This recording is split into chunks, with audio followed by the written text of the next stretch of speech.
Ng'abawagizi bakeera ku makya ne basalawo ne bakugamba toyimbira gundi kolera gundi yimbira gundi toyimbira gundi yimbira gundi naye ng'ate tosobola sanga looya gwe bagamba nti ajja nga wa nnyindo mpanvu tomuwolereza ajja nga alina ssaati eriko enaalemu tomukola ki tomuwolereza era olwaleero osobola okusanga emabegakawo incidence yaliwo abayiwagizi ne bagamba Spice Diana tosobola kuyimbira emuke. For example, cheap conversation yabaddewo ya PCM versus MDD. Ate naffe ne tukibayinga si lwakuba nti twagala n'olwokuba balina bannamawulire bali baloyalisiti baabwe ne bajja ne bagukumamu eri wansi abantu ne babanga kyebabanja kati nga buli yenna yeetaaga okubeera relevant mu nsonga eyo alina kudiscussinga PCM ne MDD. Is it a cheap conversation? It is a very cheap conversation ya kisiru. Ku Mukisa Herbal Clinic Kisaskulambiro Kasana Zone ye wali omusawo ajjanjaba amaaso agalwadde mu ngeri yonna ng'agajjanjabya enkole ya herbal ayitibwa Maama Mukisa. Maama Mukisa akujjanjaba amaaso agalwadde mu ngeri yonna ne bw'obanga wagenda mu malwaliro amazungu ne bigaana ajja kubanga agawonya ng'akozesa eddagala lya herbal. Okay, kale ku mukutu CRUZ exclusive kosinzidde okubanga ate otulabira ALLANCRUZ gemanya nyongero okwanirizaako yonna ajoli nyongero babuuzaako abantu bange ab'e Dubai mwebale nnyo okutulabirira mwebale nnyo okutuyisa bulungi nnyo Muganda Nkimnana Ram Events Zak Maya Regan Josh mwena Alex mwena abatubeereddewo awe mu kibuga Dubai mwebale nnyo mwebalire ddala kale n'olw'ensonga eyo atwakomye omuganga mu ggwanga Uganda tusobole okubanga ate emirimu gyeyongerayo ddala teweerabira tuli proudly powered by Marus Bridal Center atoko kwotadde bannaffe Banayelukago banagamba bali mu ggwanga eri America era bakolagana nalyo lyokka bagamba nti gwali mu ggwanga eri America toddamu kudaaga ebintu basobola okubanga babikoletera bulungi nnyo wano e Uganda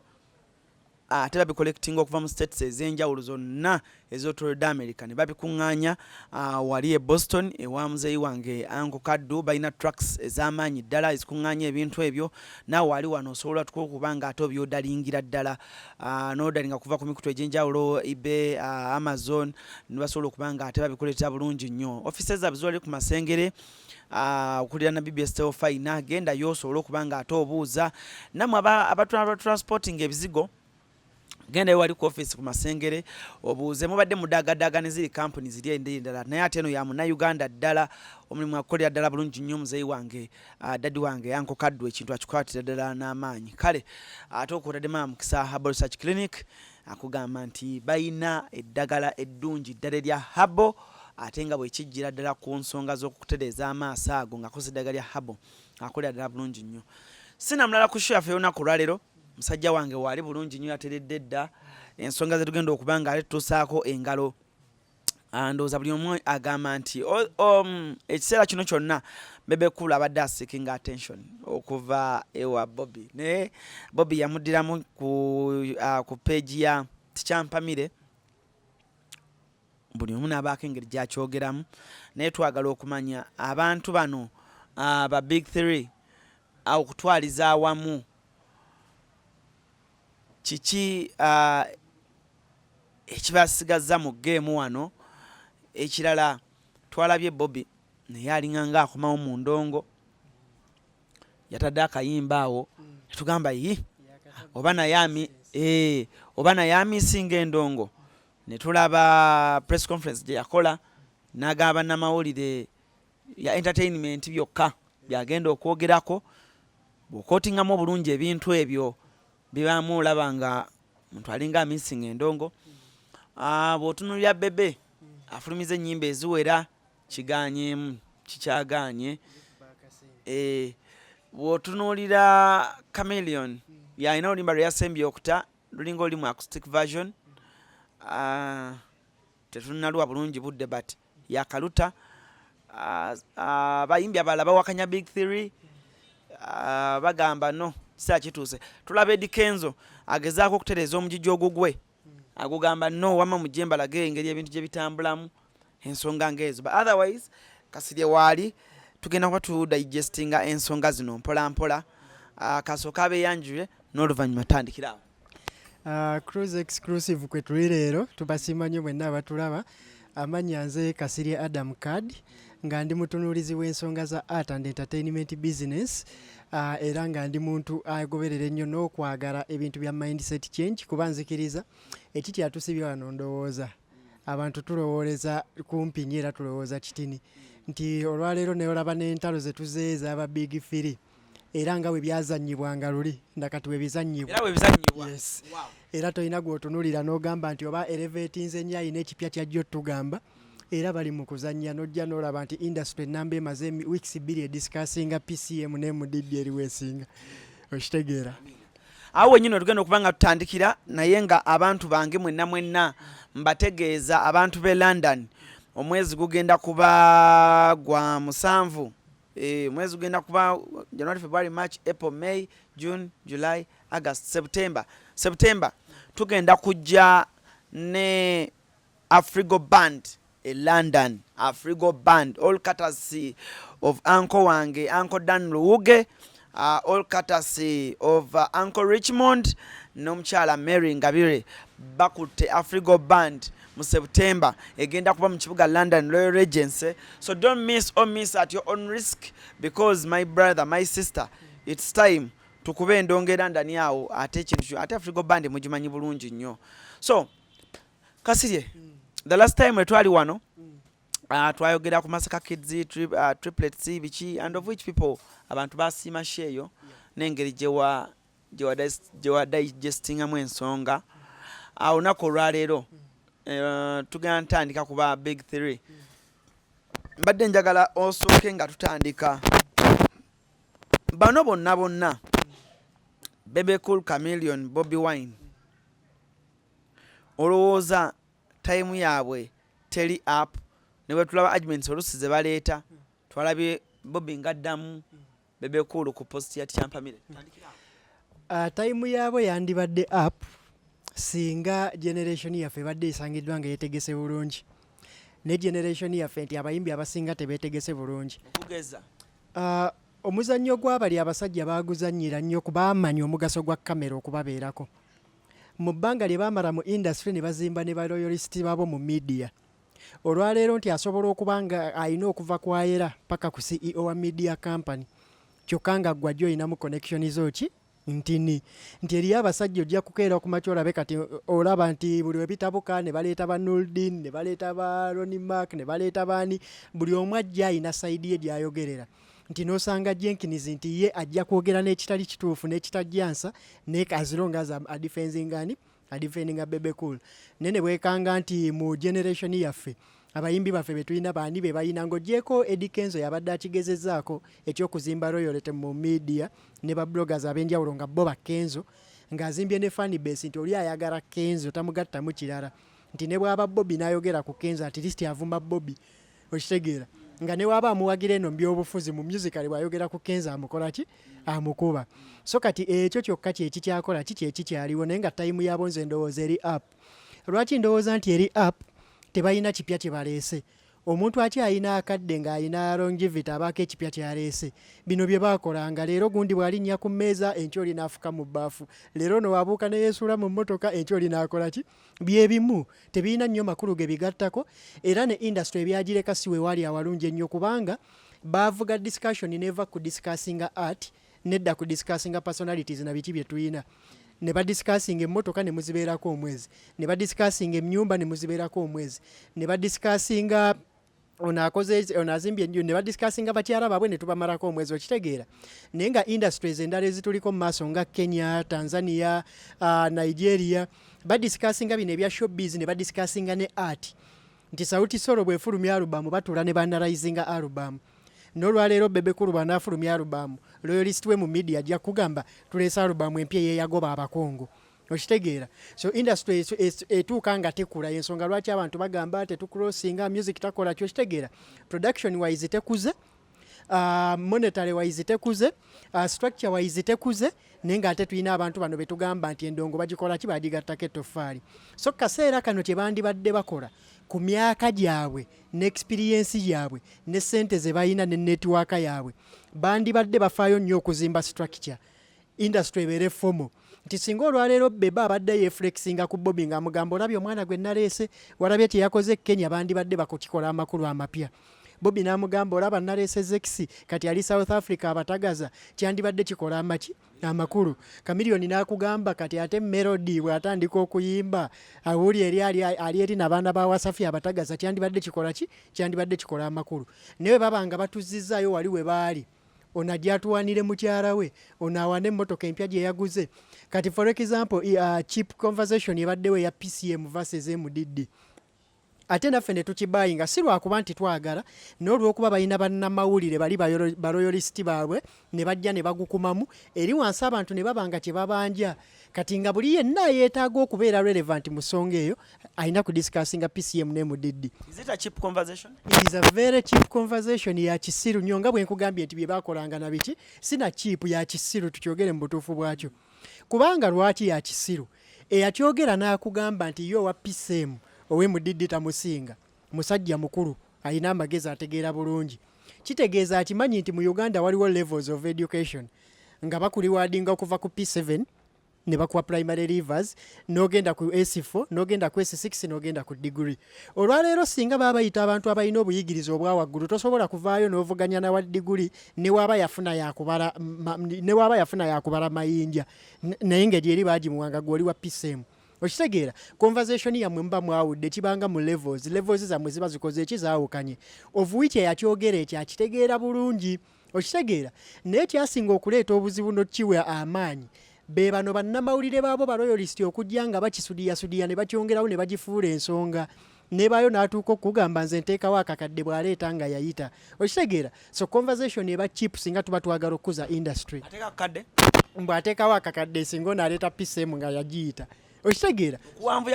okuwanvuya conversation eno naye nga tekola makulu kubanga bw'otunuulira Kenya bali mu kudiscussinga ki Nigeria bali mu kudiscussinga ki music wise. Okitegeera P-Square yakomawo mu retirement n'etegeka 100 cities tour eri mugikuba. Okitegeera sikiwa nti Kampala no tulina ne promoter asobola okwaffordinga P-Square naye akafulumya ennyimba empya 2. Okitegeera kati nabano singa babadde bakomeddewo mu status eyo nti bali Kenya baliwa ne bakyali mu kakolido kaffe balwaniranga wewamu. Okitegeera ensonga lwaki ngamba nti bali outdated ne bye boogera tebikola makulu n'olw'okuba bazimba baroyalist mu media abajja okujja babayirewo omubiri basigala bakola ki bali relevant. Tityampamire yajja n'akola posting ayogera ku bintu ebyo. Bobi najja n'amuddamu kati ate we wasinga okuva obuzibu obuki obulala nti Bobi wajja n'amuddamu yakola posting yali agamba tosobola keera ku makya n'ogeraageranya muntu yakola PCM ku muntu alina degree kubono MDD ku muntu alina diploma kubono MDD agikola ki aginamu diploma era nga ye agamba omulimu gwe kusanyusa abantu naye nga bonna babadde nga bakompoundingira around ki MDD music dance and drama nga kiringa ekitegeeza nti n'oli yakola PCM era ali muki ali mu MDD. Okitegeera Bobi wajja n'addamu yagamba nti ebiseera ebisingi yagamba obukadde magezi nga tonnasanga Bebe Cool. Okitegeera Bobi waliwo abadde addressinga Bebe abadde amuaddressinga nga either nga Bebe Cool oba nga Moses Sali. Bwadda n'amuaddressinga nga Bebe Cool kikuzzaayo emabega butya bwe yamuyitanga kikulaga nti Bobi active ayagala okukomawo wano mu ndongo. Era entalo zino eziri chipu ze twali tulowooza nti yazisukka akyazeetaaga akomyewo okuviira ddala ku interview eri gye yakola ne babbuloga ku mazzi. Bw'oba badde omugendera ennaku zino abadde yeekompozingira nnyo mu busuuti ettaayi. Okitegeera nga ku konyowe wano wabeerawo Luwisi Lubongooya ne bwe yali ebusaabala yali Banubiani alina ba Edi Mutweno era omuntu gwe yasooka obbongako of all people Madubara. Naye nga ffenna tubadde Madubara yali atrending ennyo ku TikTok mu kaseera ako. Toyinza kuŋŋa nti principal asiiba kuki ku TikTok nga scrollinga because you're trending akitegeeza buli omu yamufu. Naye noono strategical ateekwa kuba yaliyo ng'abalanaga abaani abaliko be neetaaga. Ne be yakolako comment mu new school wano be baana bokka abaalina hiti mu kaseera ako. Okitegeera si busiru ze nabagamba nti bano abasajja abo kye basinga okumanstaringa ye ati w'okwekuumirako kamera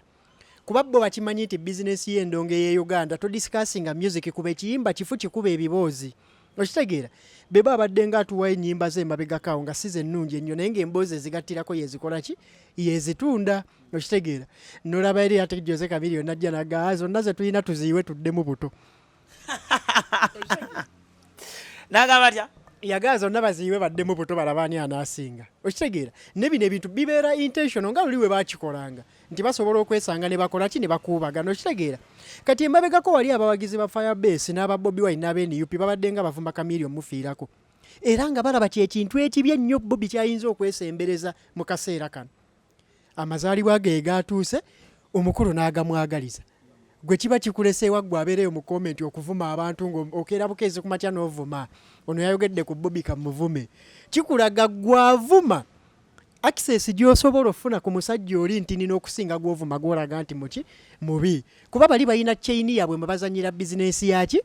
bizinensi yaabwe okitegeera era ebagizizza ekola kaseera kano tulinda omuntu omu Mayanja agenda kukola ki kuba ajja kikola neekunaaba kukola ki neekunaaba kweyambula ajja kweyambula naye nga ajja kikola ki ayina okujja wano kuba gyo lwazibidde ng'omuntu alinga akomyewo okujja mu makkati awo yabadde Kenzo statement gye yakoze eki gye yakoze okitegeera naye nga bwe kibanga musicale ku business bano tebakyagatta kubonoona bwonoonyi okitegeera era nze nyiiga nnyo n'okulaba ababawa attention naye ate sinyiiga lwakubanga nkimanyi twogera ku music. I don't want you people okotinga Kasiryo byokoli ajagamba kati yagoze bwati twogera oba tuzibula oyo gwayagala endongo oba yagala entertainment industry ogezaako kulaga ebintu ebimu engeri ebikolebwamu ebimu biba intentional ezimu moves bazikola naye tugezaako kwenlightinga nti eno nno move bagikola bwe bati egguke wali so kakati ebiseera ebisinga kyatugamba Kenzo yakoze statement yagamba waliwo yabadde abuuza Kenzo n'amubuuza badisikasinga ba big firi oyina contribution nene gyokoze ku ndongo ye Uganda lwaki tebakwogerako nagamba tosobola kunjogerako kubanga mnolonga big giant nze nafuuka giant kati nga ye araga tosobola mukomparinga n'aba big kuba ate ye kati bwe baba big ate ye giant wajja abatuulako butuuzi kyokka ate ekisinga okunyuma bwe babakuba omulundi gumu basatu olaba nga ennwana yaabwe abo abasatu balwana nga kitole ololi abakubye ono aba avuma oli amuddemu n'oli amuddemu kati mumala weeks nga bbiri nga be bali mu headline za art naye nga tebaliimu kubanga baproducinze bulungi tebaliimu kubanga batukoleddeyo mastering studio eri ku mutindo tebaliimu kubanga bakoze record label ezigenda otwala industry mu maaso tebaliimu kubanga baleeseyo ku miti emito ne bagamba nga olaba Doni Jazz nti kati baleeta ba Rasta Barema baani balimu just bya street bya kuyiya kibozi kya kuyiya bakutambulireko amawulire naye nga bw'ojjawo amawulire n'obuuza baleese ki ekyongerayo industry nga tewali naye nga nayo bajja kujja bakugambe nti tukoze tuti Abanigeria batuli bubi Abanakenya batutwala Rwanda ejja kujja eyite ku Uganda musicale mu business yensonga lwaki ojja kusanga omuyimbi nga waaba akoppye bano ajja bbeera w'amaanyi mu mawulire nenge wayita emyaka 5 n'alwala tugenda mukolera kawosh kubanga business tetugirongoosezza naye ate era bajja kugamba bwe mba mugamba tebalina baleese Bebe Cool introduced Rema Bobi Wine I introduced nze ba Mickey I introduced nze ba Zexi baani awo bonna Chameleon naye I introduced nze banji ba Melody baani awo bakingsa abakutte ku mikono baani kati buli wajja kugamba golabye sirese obana kati point kije mugezaako proving anti tebalina kye bakoze nze na specializing mu music art and entertainment business excitement si buzz okitegeera manyi kye kitegeeza omuntu okugamba nti akoze omuyimbi business wise okitegeera njagala ombuulire omuntu wongamba nti yaleeta kangezo oleese Zex mu ngeri ki Firebase byonna nga bamulaga kino bakikola bati abadde mu ssomero jjuka eri Firebase ssomero bazze bamulaga ebintu engeri gye babikola neri musomesa era atambula mu ngeri yanjawulo ku Crystal Pando oba atambula mu ngeri yanjawulo kwani mu industry gwoyinza okuga nti ono yabangulwa kyetwogerako wano kyekkeera ku makya n'ozimba record label oyagala okutikira ebintu ebiri original okuva mu America ng'amasimu okuli iPhone n'essimu endala computer laptops ebyuma by'eddwaliro ebizigo by'abakyala perfume n'ebirala bingi weekwate Nairo Cargo Carrier e Boston okutikira ebintu bye byonna teweetaaga kutambula kubinona beesige babikuleetere wooli Nairo Cargo Carrier ekuguliza ebintu ebiri original ku mikutu gyonna mu America nga Amazon eBay Apple Walmart Best Buy n'emikutu emirala mingi olwo ebintu bino n'ebitikka ng'ekozesa emmeri oba ennyonyi okutuuka w'oyagala Nairo Cargo Carrier tusangibwa ku kizimbe Masengere Emengo okulya na BBS Telefina. Okumanya ebisingawo tukubire ku simu 0700 389 155 oba 0700 389 147 oba ku website www.nairokagocarrier.com. Ebintu byonna osobola okubifuna naye ebiri original nga biva mu America. Nairo Cargo Carrier yebireeta. As a business. Oshitegeera ngabo waliwo akazimbe ne wataba kazimbe nenga business structure weeri nti omwana ono omukwata nova mu bigambo by'olwokuba yatambulirako okumpi nange nammwe nawe watambulirako okumpi ne Shanks yaba yakuleeta bw'oba watambulirako okumpi ne Kangeze ne Moses Matovu yaba yakuleeta. Twogera kuzimba structure ya industry nti ozimbye record label n'okwata omwana for example azawo yazze kutunda nnyimba ze n'omugamba osobola okuba omuyimbi n'omutwala n'omukubako pano beating n'omusayininga n'omuyisa mu business structure n'omuzimbira management eri professional nga tagenda kukola kikuyiriba. Ababeera mu underground abasinga ba DJ n'abalala basobola okukubulira Zex yayiriba ati endongo yo gituusa bwe yagituusa. Okitegeera era nga kyawukana nnyo n'omuyimbi Spice Dana gy'okuga nti manager wange yeroja. Kyawukana nnyo n'omuyimbi Shiba gy'okugamba nti manager wange ye Jeff Chiwa ng'akyali mu kaseera ako. Okitegeera kye bayita okuga nti wakkiriza omuntu okutambulako naye tekitegeeza mukola. Buli generation yenkadde yezimba eddako nti generation y'ababanki W yazimba ba Wizkid.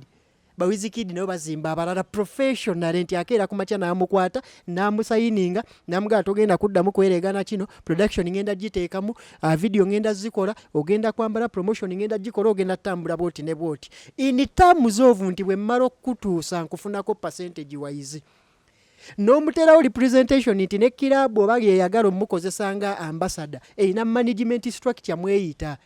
Management eno ngeri professional ng'esobola okwanalizinga data statistics ku meza ati artist waffe akola bw'ati.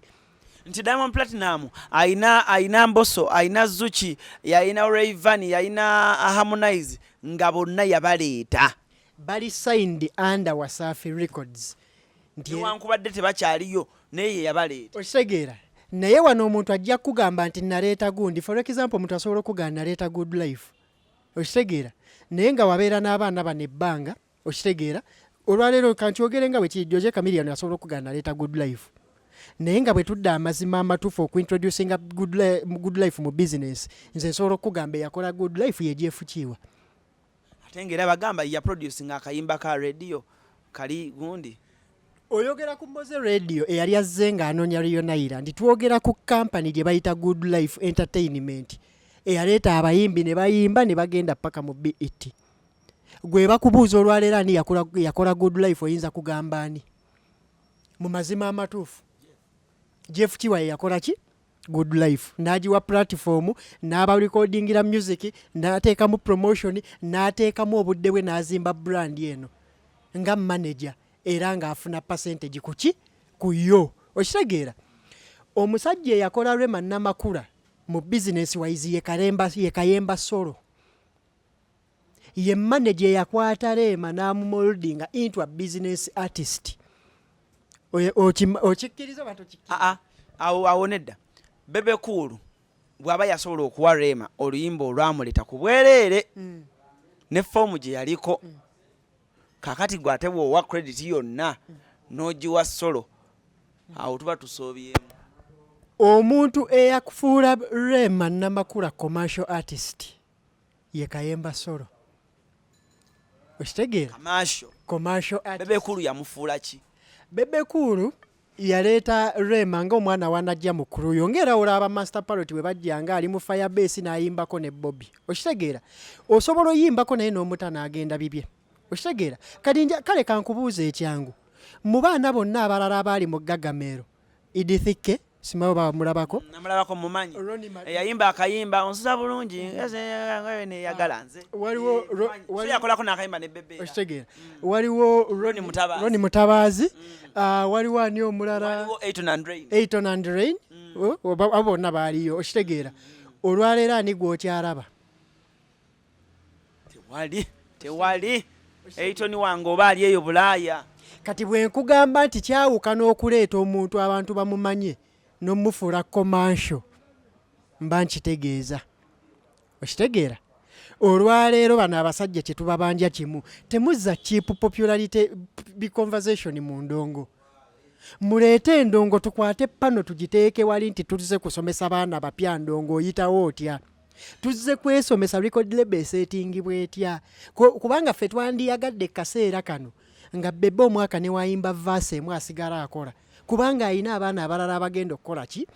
okuyigga nga ye atudde butuzi naye nga bali mu structure okitegeera olwaleero kale woba ng'ogamba nti commercial ng'okiwakanya nti solo si ye yakola Rema tuba twagala omuntu ono atukwate kale Alan Hendrix ye kiki producer Ron yatandise kaliya ye ey'okuyimba gyali ku Gagamero kiki waliwo omwana ennaku zino ye mani oba alina bbawa omwana oyo Bebe yali atateza okubanga ku media platform wajja amwogerako oba yali amuyita shira biki ng'abaana list eyo yalimu abaana ng'aba ng'agenda kubaleeta nga abatusuubiza Gagamero kati esumuludde okitegeera kyatuuka ne kiina we kyafiira tetwaddamu kukola ki kukiraba kitegeeza bano abasajja tebali ready kuza ndongo kugisosa ku bbo bali ready kuza ndongo ng'ebali mu nkwawa zaabo wano okitegeera era n'enzira gye badda tebaddira mu mutima mulungi ng'abantu abazze okusenvula kubanga olwaleero ati listi asobola okukola press conference mu Kenya asobola okukola media tour mu Kenya lwaki tasooka eyo n'asookayo ate bonna basatu saa zino bakisobola bonna bakisobola financially bakisobola connection wise bakisobola okitegeera nti ne bwaba akedde ku makya Bobi n'agamba kanteekemu ssente zange ensayininga ezekisa under Firebase Entertainment mbituufu muteerewo management team kyetugenda osooka okukola tugenda kukola East African Media Tour nga yajjirako kulaga face ye ne ssente ze nga ze nazo zekisi n'atambula East Africa wise okitegeera tutuukeko ekiseera nga naffe tulina omuyimbi asobola okutimbibwa ku billboard e Kenya kubanga nayo w'amaanyi kampani ye endorsement egimuwadde kuba ezaano ziba za layisi ku zeeri tutuukeko ku mwana ng'asobola okwachivinga mu streaming platforms mu Kenya kubanga naye era akasente kavaayo kuba Abannakenya bali serious mu streaminga music n'okukola ki n'otusinga kaseera kano bano abasajja banditukoledde amakulu singa bazze kuwamba East Africa ne bakomyewo kuwamba Uganda yennyini kino kye bakola kiringa Museveni egamba nti nzizeemu mpambye okitegeera kye bali mukola so tekigattako tekirina mugaso tekirina makulu ge kigattako tebalina kipya kye bazze nakyo bazze kwonoona ng'ebagireka nti baleka industry etadiscussinga art Bobi amisinga endongo kubatwala sofa yakate ennyimba bbiri ogwo mukulaba okuko does he miss the music industry singa nze nzikiriza nti singa tekaali kafansonyi kaabano pressure gye bamuteekako ebyobufuzi singa yakomawo dda kaliwa kafansonyi ng'abantu bwe basobola okugamba ate kati ali mu ndongo ate kati ali eri alina tulwanirira maama tubonaabona okitegeera singa baamuleka naaba ng'ali balanced bulungi ng'asobola okukola kyayagala wakyagalidde singa yakomawo dda ne kati olwaleero olaba ne waaba akomyewo ng'ali active kubanga olw'okuba tebaazimba structure emukomyawo nga senior alina kudda mu ntalo ziri chipu kuyomba na Bebe ovuwiki eri abawagizi babatakyagala babatagaladdemu ono nti omuwammayireji bazanya nabyo ebyobufuzi kuguli omutendera babalaba nti ate wano kati jazze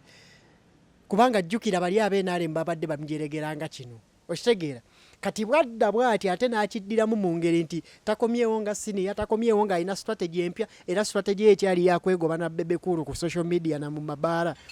bali babalaba nga tekigatta n'abawagizi be bano abamuwagira ab'ebyobufuzi abasinga okimanyi bantu bangi abaasala okuva mu Gagamero family ne bawagira Bobi Wine kubanga azze mu byabufuzi alwanira eno okitegeera kati bwaddayo n'aba active mu music kitegeeza egenda kukyuka batandika omumulondo music wise ebe musical conversation nti abamu bagamba nenze Bebe ampomero singa Bobi eriyo abantu abadde batakyasobola kumweyimbamu kumuvuma namu criticizinga kakube ku media nga bati abaana bajja bavuma ne bw'aba yeekomezaawo wano n'alaga nti ali available ebyo abatakyasobola byewala babagenda musakata mu ndongo ate bakijustifying nti tusakata muyimbi ffe tetuli ku Kyagulanyi wamwe tukuba muyimbi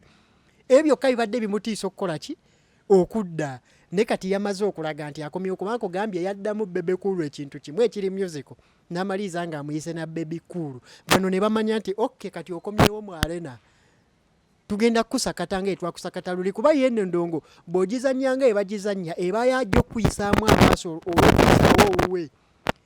eriyo n'omwana ya kiyaye eriyo najja okuvuma olwa Kenzo abaana kwe bali abo abakenzo banyiivu bakuba n'akwata ba big firi n'abateekayo bw'ati kati okomyewo mu kategore eno eyaki oyogedde ku Kenzo Kenzo ye ng'omuntu naye abadde mu industry okitegeera naye bonna ng'etubogeddeko abasatu ne tugamba nti bwe kijja mu kuyamba emiti emito tetulabawo tetulabirawo ddala commercially okitegeera business y'endongo gyongeramu ssente n'okwongera okugeneratinga okufuna ssente Kenzo ye ng'omuntu nga tuggyeko maybe okuinspiringa abaana n'obalaga nti ebintu ebimu bisoboka twalaba yasayininga ku pia pounds tetumanyi what happened dokakana pia naye n'agenda tukitwale nti endongo ya wano yakwefaako kuba ne Kenzo naye tetulaba endongo ya wano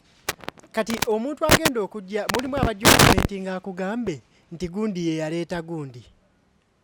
okitegeera ng'ebadde babyogera nti gundi n'aleeta good life njagala babulira ekintu kino njagala obba challenge nga mucekinga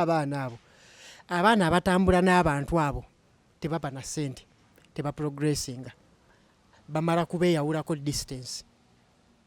nti maakyazi saha ze n'akulirako akaseera mu Riona Island saha okufuuka commercial amala steppinga bbali wali n'agenda ne Saamu ng'alina byayize mu Riona Island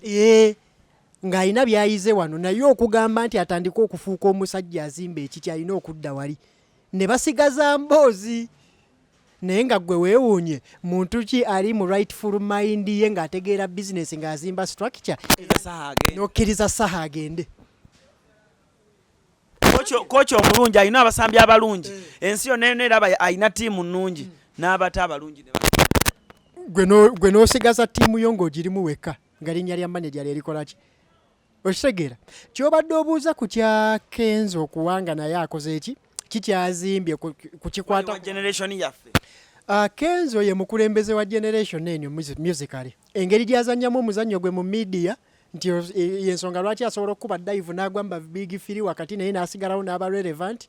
engeri gyazimbyemu fan base ye okugamba nti ninayo omuntu omu gwe bayita Alani nti wange akkiririza mu Kenzo nina munnamawulire wange akkiririza mu Kenzo ninayo buloga wange akkiririza mu Kenzo ebyo byonna akoze eki abikoze alina waatuuse waki w'amaanyi okitegeera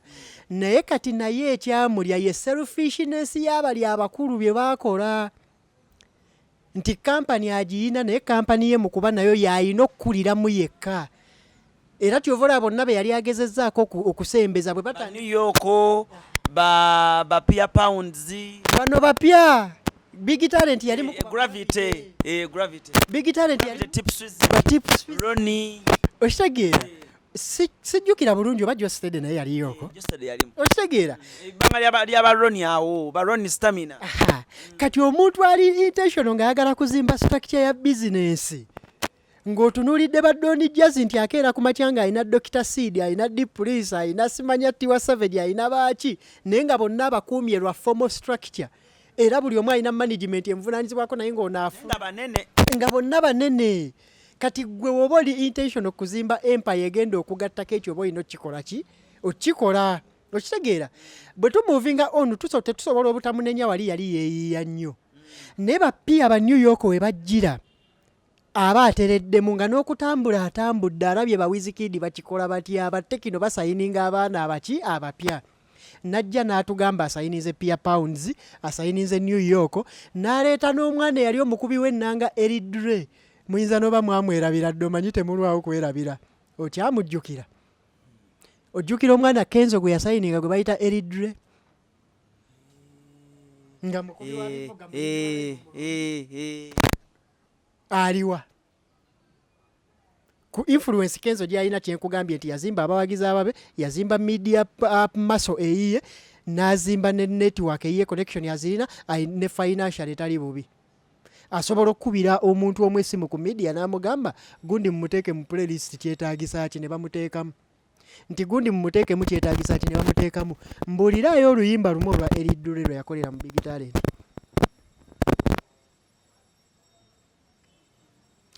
ombulire ne lwogamba nti luno lwali lw'amaanyi New York lwe yakolera mu Big Talent ombulire ne story ya pia yakomawa tugenda omumaliriza 3 years later nga bamaze omumalira obudde tutojjukira statement gye baatuwa yali muyimbi wa kusayimu kitegeeza ne byebasayininga kyali for sure emyaka emeka egyo emyaka mingi era pia amaliriza agenze ne kusayimu mu ABM bw'obanga ddala otegeera music business ng'oli serious intentional ng'oyagala kuzimba kusayimu yekka is an artist gwosobola osayininga under big talent beat maker aba artist producer aba artist n'akola emirimu under big ki okitegeera naye bano abantu bonna lwaki we bakula ate basobola okwegasiza ennyo ate baawukana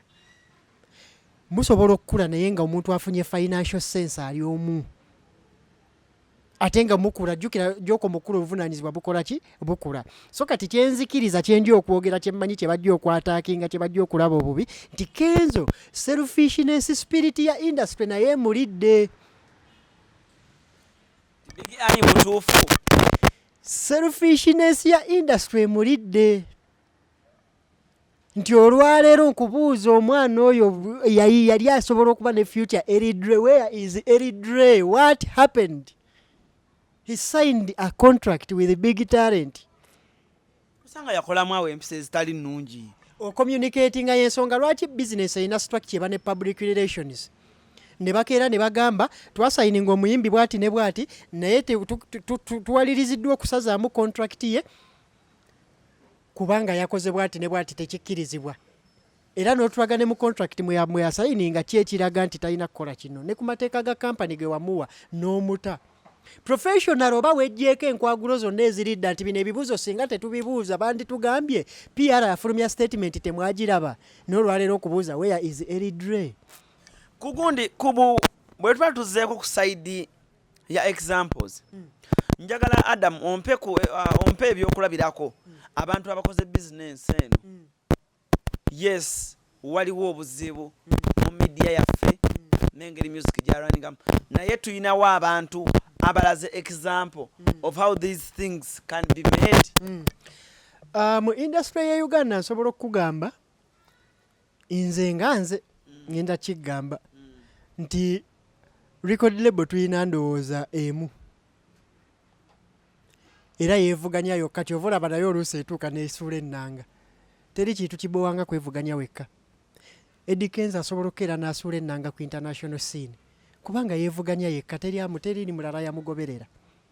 otuuka tekikola sense otuuka ekiseera n'ogamba neepimira kwani kati ng'otugobagana naani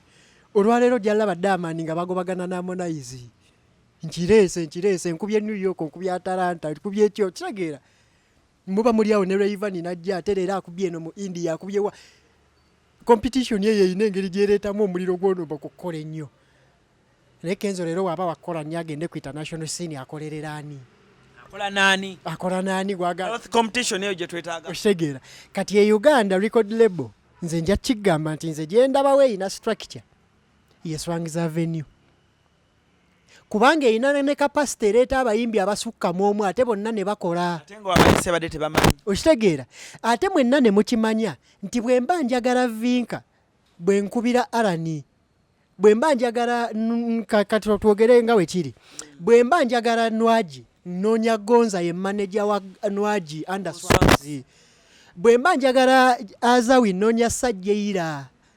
kubanga ye manager wa Swani bwe mba noonya Vinka omuvubuka erinnya lye ye Joel noonya Joel sikubira Benoni sikubira Julius bo structure bagizimba bagimala era ne wabakubira bagamba noonya ku Gonza oyo okitegeera ogugwe gwa kubeera CEO ku monitoringa ogwa Benoni gwa kubeera co-founder era nga aheadinga productions eza Swangz alimbulanga ate omukubira omugamba njagala Vinka kuyimba bire mavini musoka ali eno mu video ate okitegeera kati ye structure gye tukola gye twogerako nti olwaleero ne bamala ne bakola ne publishing house under Swangz kerereri under Swangz era ng'oli aliwo nti ogugwe gwa kupublishinga music w'abayimbi ba Swangz n'abalala basimbye okukola nabo marketing agency n'ebaawo studio ne bagikola n'ebaawo professional studio era nga ba in-house ba Steve Case gye bali nti these are Swangz Avenue producers okitegeera marketing agency eno ye creating ebintu nga bw'olaba okugatta ku industry eno oyina okwongera okushokesinga quality ya performance yaffe. Swangiza ekikoze ng'eyita mu mweno simanya bagita taska conversations. Okitegeera naye bw'emala okukola taska conversations ani ayinayo ekirala ekijja ovuganya kino bano bongeremu amaanyi. N'omulala akoleyo ekirala wali bano bongeremu amaanyi. Buli gye bakoma okwongeramu amaanyi content ono ayongera okuba omungi ku social media. Kitegeeza anajja ng'anoonya music we Uganda agenda kusanga ebintu bingi ebimuwaawinga. Nti alaba taxika project taxika conversations ekola. Alabe wano bali Yona Island eyinayo Yona Island simanya champion talks ekola. Okitegeera platforms ezo abazungu bo bajja bazizimba n'aba Nigeria batandise ozizimba. Nti olwaleero olaba eno glitch gundi Karokasita ko yabadde yaba Nigeria ate batandise no branching amawanga ag'enjawulo. Creativity etuuse ku level eyo lwansonga abasajja bategeera business bazimba structure. Kitegeera nti kati nsobola okuga nti Swangizi Yoweri era ekigezezzaako n'ekiraga naye ekigendo gifula complacent kuba nti terina competitor mulala gwe mbulirayo omulala gw'oyinza okugamba nti tumugeraageranye n'ono osobola okinyambako ekyo. Teeka ali Swangizi Avenue n'engeri gy'ekolamu business zaayo n'abaana be breaking through gwe ngambe n'omulala nti tugigeraageranye ne kuono naye alina structure akola bw'ati. Kati wekyogeza tulaba Shiba Spice Diana kale tubeereko kwabo kubanga zezimu ku mpologoma right now eziri omwendo generation naddala mu baana abawala tugambe nti yessaawa abayimbi bano nabo okuzuukuka nti yes sente bazirinawo amapeesa bagayinawo ge basobola okunyiga nti twaligenza okulaba nga tugamba resource management omuli Spice Diana Spice ayinayo omuyimbi bwati ne bwati ne bwaboomu ne tugenda ewa Shiba tugamba Shiba ayinayo ono n'ono. Is it the right time oba bo kikyali? Ke kaseera akatuufu kuba industry bwetyo bwekula naye ekikyalengi nga kyengenda okugamba kimu bw'oba onookola ekyo ng'okyayagala okubeera active artist nga tolinga Doni Jazz nti ogenda kudda ebbali ozinga emikono kitegeeza gwe oyina okwekuza beyond omuyimbi ono. Kitegeeza kikakwa example Diamond Platinum agenda otandika oleeta Harmonize nga tagenda kulwanira nabo mu market ya Tanzania yali amaze okukola ki ofuluma. Okitegeera ya producing ebintu ebirungi naye marketinga bulungi n'abanga afuluma nti kitegeeza asobola omala emyezi 3 tayimbira wano ayimbira mu mawanga malala bano aba asobola obbaleka okwegazaanya. Okitegeera ekifuula Benoni balanced ku Swangizi nti ye takyali muyimbi ne singa abadde akyali muyimbi kyandisobyemu ng'alina okulwanira ate market yemu gyazimbira baki bano. Okitegeera nti Spice oba Shiba nga tonnalowooza kuleeta mwana mulala oyina okusooka n'ogamba kaakati ngenda kwerevekuseewo kimu. Okitegeera kati sigenda kubanga nfaafaagana kyekimundulunkana kubanga bw'anakkuba hiiti ojja zimbamu omutima nga batangisa yegwe tebakutwala kubanga okyayagala kya buntu. Okitegeera kitegeeza ki oba olina okwekyalenjinga okumanya nti omuyimbi agenda okubreakinga through mu ranks ezo taba ku talent nkalu practicing abasajja bonna betwegomba kabe Michael Jackson yalina ba music directors era ng'akola professional vocal trainings wano oli bwona okimugamba ajja kugamba kiki esirina ovuga mmotoka ki. Okitegeera n'ofuna ba professional vocal trainers n'ofuna ba producers abali ku mutindo oguddako n'omanya nti I'm going to produce looking at East Africa as my market era in the next 3 years ngenda kuba nwana ku market ya kuyingira Kenya sigenda kulwana kutobera kufafaganira Uganda. Bw'oba olina obusobozi n'opangisayo n'apartment nti nina apartment mu Rwanda ne mu Kenya era ng'osobola okugenda n'omala emyezi 3 nga tetukulaba ofaafagana nabeeri ne woba ogambe oba kuliyesingawo ka mini band opafomingira eri okola kino n'olwana no networking no breaking out no breaking through mu market ya Rwanda neki era nga nayo osobola okubayo gigizo kati wanooleka kino nekikola kino ekikula neggwe kennyini woba tonneekuza tosobola kugaba kyotayina. Okitegeera tosobola you cannot serve from an empty cup oyina ogijjuza n'okola ki. Olwaleero ekiremesezza na bano kababe ba big firi baani nti market yene bakutte nnyo obwongo buli kaseera az'okukalooza bannayuganda mbakubye eki ne bw'atandika okuthinkinga beyond East Africa n'atandika ofuluma ajja kulaba e Uganda ng'osigala ng'akola ssente zaawo yeetaaga osayininga John Bulaka yeetaaga osayiningayo Kataleya ne Kando abakola eki abakola. Okitegeera nene woba ng'osigadde nga toyagala kwambuka kweyongerayo wali osobola tokkola omwana n'akuse Diamond Platinum yali alemeddwa simanyi oba yamala n'akikola yali alemeddwa okuleeta BET ne n'akola Harmonize n'amusooka ogireeta BET esooka nejja mu Wasafi osobola okukola omwana naye olina okubanga omutima gwo mugufu bulungi bano ekyabalemesa nzikiza ku mitima nti abanga akuwa agenda olaba waliwo ne gwe baatugamba ng'asobola okuba oluyimba bwe luba lulungi n'aluyiwa ye kennyini ng'asobola okulaba ng'okubye ennyo n'akuba essimu balekera ozannya music wo olina okuggula omutima n'ogamba emotions zange kanzitte ntandika okukola bizinesi nga nji approachinga with logic Spice ne Roger balina amaanyi agakola omuyimbi omulala Shiba alina amaanyi agakola omuyimbi omulala kitegeeza ojja kuba mbalala ng'obatagaza ng'onaakutte kaseese you are getting a percentage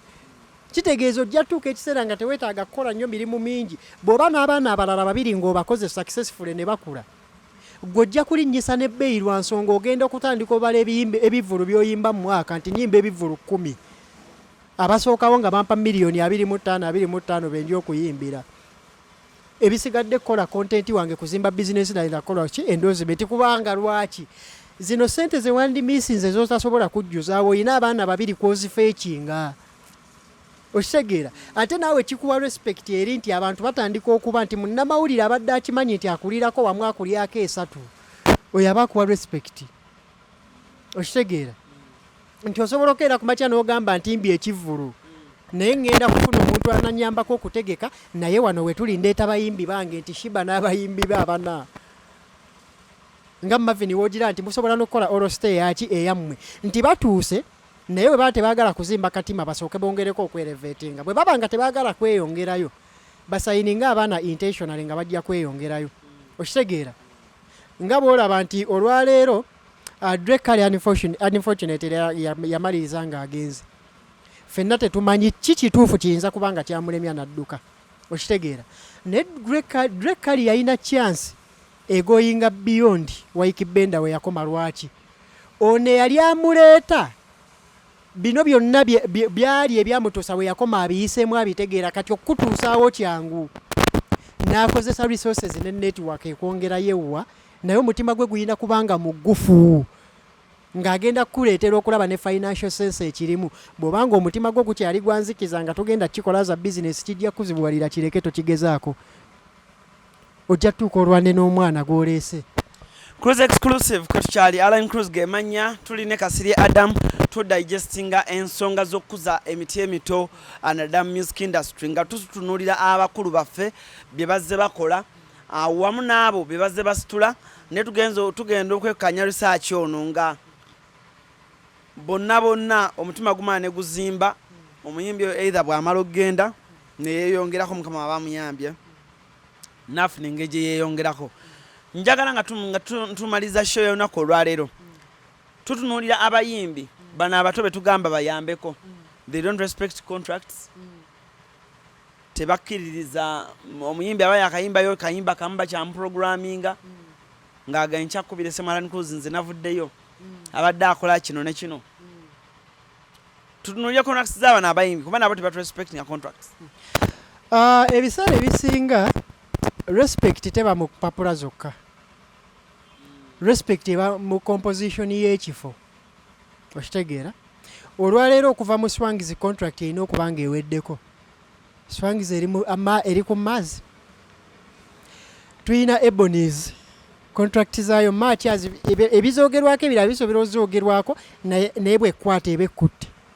pozi ng'odduse n'obulira bulaaya okitegeera naye omanyi bantu bameka abatugamba nti yalina contract n'omuyimbi nga baali mu mboozi wali okigenderedde nti baba baali mu mboozi just bayogera mu bwogezi okitegeera ebiseera ebisinga n'okuyingiza omuntu mu contract kati ng'eyo oba weeseetinze nti company brand yokka nga naye agitya respect agikola ki agigiwa olwaleero bw'okwata azawi n'omuteeka mu Swangizi bali babosi be tebayimba naye ayinza bakwatawa structure yayinza gikwatawa ate bo bamuleeterawo ne bateekawo ne distance nti gwe togenda olw'okuba oli mukkulu Yona Island togenda tuuka nga Kamiri nga bw'oyagala nedda oli boosi wo oyina manager we ye Kasirye bw'oba olina concern giyise mu ye. Structures zino bwe zizimbibwa zirina kye zicreatinga mu muntu n'okulaba serious business ne serious progress bw'enaakola ki bw'enaabeera. Era abantu abalina structure bwe zityo batuula ne bakola abalala kye batakola, they discuss goals. Ne batuula ne artist ne bamugamba tukusayininga contract ya myaka 3 ne mu distance ya bbanga bwe liti ne bwe liti twagala results bwe ziti, mu distance ya bbanga bwe liti tugenda kwagala results bwe ziti. Era fenga lebo tugenda kukola kino, gwenga gwe obuvunaanyizibwa bwo buli kino, buli omu abanje munne. Okola naabo mutule mu structuring studio yiyo genda okole ki, genda recording studio yennyini eri in house. Ne mutandika okukola waaka bano ne batuukiriza ekyabo ne bateekayo, naawe n'otuukiriza ekyo n'okola ki n'oyimba. Okitegeera ebiseera ebisinga kiba kizibu okuva mu contracting eyo. Oluusi bwe nkuyita wano ne mpandiika akapapula naawe oyinza n'odduyita olwali n'omusajja akutuuza bakansobe ne bajja, bamaneja ba kampani ne bajja ne bakusomera contract ne bakubuulira ogitegedde ng'erimu ne CRUZ ezikulaga nti singa ogivaako ng'ogivuddeko mu bukyamu ogenda na kino na kino. Irene Ntale Ndongo yonna agireka ku platform za Swangs. Genda okebera ennyimba ze enkadde zonna ziri ku platform yani. Bino byonna bitegeeregenwako wano nga mukola ki nti ne bw'oba oddusa omuntu asigala akola ki afuna okusinziira ku kye yateekamu. Bw'oba wasayininga bituufu naawe osigala okola ki ofuna. Okitegeera naye n'ekirala ebiseera ebisinga wateekeddwa okubaawo example. Bw'obanga weekakasa nti wakola contract n'omwana ono nga nnungi tufuneyo omuntu atukwatira omuyimbi amukube mu kkomera. Eyo mukwate omutwalo omukube mu kkooti bamuvuge bamutwale eruzira. Mukwate Lwakutaano ng'alina ebivulukulu 6. Balina bye bakikolamu ne batuuka lyo omulamuzi n'amuvuga buvuzi n'agenda eruzira. Ezo sacrifice ziteekeddwa okukola for the growth of the industry. Kivula kugaba n'abasajja baffe abakulu abandi badde respected nti alina structure eri awo asobola okugizimba, asobola okwaffordinga ba council, asobola okwaffordinga okukuba essimu ewa DPP namuga fayiro yoyo mugivuge at least amaleyo weeks 2. Kubanga kye kyetaagisa kye kitwala okubeera godfather wa industry ng'ogenda gitereeza tebiba bya mirembe. Okitegeera contract abaana tebazirespectinga mukange eyo omu. Ate n'ekirala nammwe abagenda otteeka abantu mu contract buli omu olaba ebyo ebintu ensobi tebakusaidiemu. Kuba twalabye Abitex ng'agamba Serena Butter yamugambye toyina ennyimba zonna ne media houses zonna tezikkirizibwa kuzanya nnyimba za Serena Butter. N'asaba miliyoni oba yasabye 600 oba 800 Serena Butter waba yagala okweddiza ennyimba zonna zakoledde wa Abitex. Na Abitex n'alaga nti byonna empapula azirina. Bw'abanga azirina nga ne CRUZ yalimu nti bw'oba ogenza onsasula ssente bwe ziti abajja zimusasula. Nja kuwa example nti Harmonize bwe yali ava mu Wasafi yeegula yalina contract ndowooza yali ya myaka oba 15 naye nga mulimu CRUZ nti bw'oyagala okugenda nga contract tennaggwako tubalirira ze tubadde tusuubira okusigala nga tukola ki nga tukolamu. Yagenda okwagala ofuluma nga beetaaga ebya ebyewaabwe ne bamaliriza nga bamutaddemu obungodira ng'alina okusasula oluki 600. Bw'amala ozifuna era omukulu yali aganye omusayiningirako okukola ki okufuluma. N'olwokuba naye yali ageze ng'alinamu ku netiwaaka ye era alina waakuba abasimu nga yenkugaye nti omuntu asobola okukuba essimu n'agamba mututeereyo weeks 2 tuli mu kutereeza industry. Okitegeera era naye alina we yakuba akasimu omukulu ne bamugamba togenda fuluma nga totadde munno kubanga kyoyagala akikoze eki akireese. Naye ojja kwesanga nga mu contract ze baakola basobola okubaawo nga bagamba nti music gwe wakolera mu Wasafi tujja sigala tumufunako bwe tuti paka. Ebyo bibaamu nti muba mwawukanye wano business ekola ki. Kati Abitex waba empapula nga azirina nga ntuufu obuyinza aba buyina kuba empapula bazikola ki oba wazisayininga. Naye ate era mulimu n'abasayininga ezitali fair n'abayimbi nti omuyimbi azze talina roho yali desperate n'omusayiningisa ebipapula nga omuwa 10% kyokka n'atuuka ng'akula obuvunaanyizibwa bweyongedde erinnya likuze n'ogaana okugamba nti bwe mba ndi mubazi wa bizinesi mulungi kamwongeza at least paka ku 30 tuwangaale ne musigala nga mulwanye n'asigala ng'ayagala kufiiriza paka contract we n'akola ki bwenaggwako. So kutereeza omuzannyo gw'empapula tuteekeddwa okufunamu abantu abagenda okujja nti bazze committinga kuzimba industry batukwatireyo omwana bamuteekeko eruzira. Awo nyini sagala tupe ng'ate tusukkakaawo, but otherwise webale nnyo okujja Kasirye. We believe anything that happens in the industry ajja kubanga ajjanga Kasirye ono tunyumyemu wannawali. ALLANCRUZ gemanya CRUZ exclusive gwe mukutu tuli proud by Nile Cargo naga yasonga ku masengere awo okulira na BSO Fine kwotadde Marus Bridal Center tuko kwotadde Mama Mukisa Herbal Research Clinic Adam oyina yenna ebigambo bye bisembayo bye wandyagadde okugamba batulaba. Ebigambo byange ebisembayo bye ndyagala okugamba abatulaba kiri bitini nnyo. Ebiseera ebisinga tuba tudiscussing ebintu bino abasinga tubidiscussinga from a point of research ne logic tuteekamu obudde bwaffe okubigoberera n'obinoonyerezaako. N'ebiseera ebisinga eriyo abantu ababigoberera with emotions nti omuyimbi gundi ye wange tasobya tagambwako. Okitegeera naye omuyimbi oyo gw'ogamba nti wo tagambwako industry eno gyatta tomanyi omwana we asobola okukeera enkya n'afuuka omuyimbi. So bino bye tukola nga tugezaako okulwana okukakasa nti industry eterera temutufuna bubi. Ge mazima gwe kebera industry endala kebera balooya balina ebikotongole ebibatwala era baweebwa respect mu society. Kebera abalamuzi kebera abazannyi b'omupiira kebera abakubi b'ebikonde. Fe industry esigadde nga teweebwa respect nti n'omuwagizi asobola okeera n'akugamba toyimbira side eri naye ng'ate teri looya gwe bagamba nti towolereza side eri. Business yo bagidefininga as a business. Industry yaffe yokka gy'osanga ng'abawagizi bakeera ku makya ne basalawo ne bakugamba toyimbira gundi kolera gundi yimbira gundi toyimbira gundi yimbira gundi naye ng'ate tosobola sanga looya gwe bagamba nti ajjanga wannyindo mpanvu tomuwolereza ajjanga alina saati eriko enaalemu tomukola ki tomuwolereza. Era olwaleero osobola okusanga emabegakawo incidence yaliwo abayiwagizi ne bagamba Spice Diana tosobola kuyimbira emukke. Business yaffe erina engeri gyeyizibwamu amaaso kubanga tetuzimbye structure kulaga bali bantu nti banne we are doing a business. Tusobola okujja ati yo service, tusobola okukola charity work, tusobola ozannya ebyobufuzi ne tuddayo mu business yaffe nti dokita bw'amala okwesimba yaddayo mu ddwaliro lye.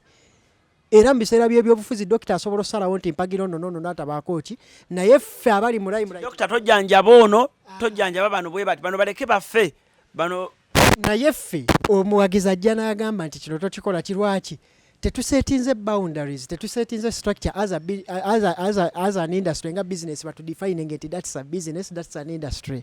So bwe tuba twogera ku bintu bino temuzimba mutima temukozesa emotions temukolera ki mutandike byekkaanya bwekkaanya. Industry endala zitambula zitya lwaki eyaffe tetambula bwetyo ng'ate zonna industry ojja n'oteekamu ng'ozzekola ki kufunamu. Okitegeera. So mukumaliriza njagala kona ku baganda bange ababiri na muto wange awo DJ Storm wetambuze emirimu gyaffe ne muganda wange vehicle doctor ngawo akasati koyambadde kasoma kati akasati kenso kenyambadde kasoma the Wine Bank bara ya kyali wange eri opposite country club pozi wagamba toyambala lebo siyambala lebo mpozi nga ya muntu wange mwagalizo yitawo. So eno Wine Bank ya muganda wange bamuyita Jebbi ali awo ku Wine ali awo opposite country club era nga wano wetutudde wennyini member munange mu Rotaract Club ya Makindi ne leero regular tulina fellowship tujja tukwatagana. So ne vehicle doctor musajja wange oyo tuli mu kuzimba vehicle clinic ate vehicle doctor wangamba okumunda gako antereze ku motoka yange omwagala ddi mukuwe tuva wano tugende wa vehicle doctor tugendeyo tumulabe. Amina kale CRUZ exclusive gwe mukutu ALLANCRUZ gemanya mubali nnyo okubeera ng'ate mwagala byenkola oluusi abasinga mulaba zino shows zitambulamu katono but I believe with time zijagenda growing in numbers because nze nina okutereeza ate ba followers bange obbalaga ekituufu sijja genda n'oluusi namujjulirizo naye ng'ate temufunamu. Okitegeera bintu bya violence onayogedde ku gundi n'oleeta onayogera ku gundi n'oleeta no nja kuleeta abalina ensa abanakakinga up bajja kakinga up njagala okuba nga ate saga kuba nga ate nsukkawo wano ALLANCRUZ gemanya musibe bulungi mweraba. Ku Mukisa Herbal Clinic Kisaskulambiro Kasana Zone ye wali omusawo ajjanjaba amaaso agalwadde mu ngeri yonna ng'agajjanjabya enkole ya herbal ayitibwa Mama Mukisa. Mama Mukisa akujjanjaba amaaso agalwadde mu ngeri yonna ne bw'obanga wagenda mu malwaliro amazungu ne bigaana ajja kubanga agawonya ng'akozesa eddagala lya herbal. oyagala okutikkira ebintu ebiri original okuva mu America ng'amasimu okuli iPhone n'essimu endala, computer, laptops, ebyuma by'eddwaliro, ebizigo by'abakyala, perfume n'ebirala bingi, weekwate Nairo Cargo Carrier e Boston okutikkira ebintu byo byonna. Teweetaaga kutambula kubinona, beesige babikuleetere w'oli. Nairo Cargo Carrier ekuguliza ebintu ebiri original ku mikutu gyonna mu America nga Amazon, eBay, Apple, Walmart, Best Buy n'emikutu emirala mingi. Olwo ebintu bino n'ebitikka ng'ekozesa emmeeri oba ennyonyi okutuuka w'oyagala. Nairo Cargo Carrier tosangibwa ku kizimbe Masengere Emengo okulira na BBS Telefina. Okumanya ebisingawo tukubire ku ssimu 0700 389 155 oba 0700 389 147 oba ku website www.nairocargocarrier.com. Ebintu byonna osobola okubifuna naye ebiri original nga biva mu America. Nairo Cargo Carrier yebireeta.